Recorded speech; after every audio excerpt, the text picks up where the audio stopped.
حدود 50 زائری تاجیک که سفر حج عمره به شهرهای مکه و مدینه را داشتند در شهر دبی بند ماندند. عربستان سعودی روز چهارشنبه 26 فوریه به خاطر پیشگیری از پنجشنبه کرونا ویروس به طور موقتی ورود افراد به این کشور را برای ادای حج عمره و زیارت مسجد پیامبر منع کرد.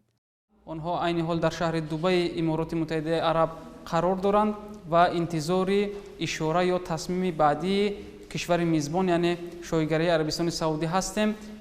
اگر اجازت شد آنها با سفر عمره سفربر میشوند، در عکس حال آنها از جانب شرکت به وطن باز آورده میشوند. در همین حال کمیته دین، عنعنه و جشن و مراسم ها دو شرکت سیاحی را که مسئول سفر به حج عمره هستند آگاه کرده است که در پی تصمیم کشور شایگری عربستان سعودی فرستادن زائران را به این کشور قطع کنند. این دستور یا این محدودیت به کشور ما نیز متعلق است و من بعد شرکت های سیاحی رسول ساختمان و آرمان موقتا از سفر برنامه‌ای شهروندان تاجیکستان به خاطر ادای زیارت عمره خودداری خواهند ورزید.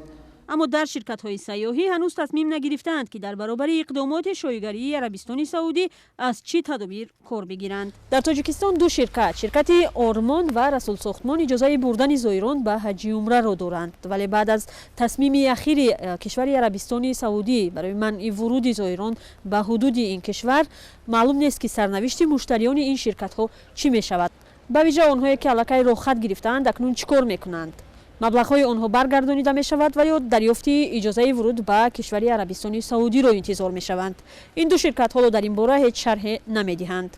سال گذشته 2019 حدود 3200 نفر ساکنان تاجیکستان به شهرهای مقدس مکه و مدینه سفر داشته ادای مناسک عمره کردند. سال جاری ادای حج فرضی به ماه ایول راست می آید و هنوز معلوم نیست که با گسترش سرایت شوی با کرونا ویروس در جهان سرنوشت مراسم حج و آنهایی که انتظار این سنه بودند چی خواهد شد.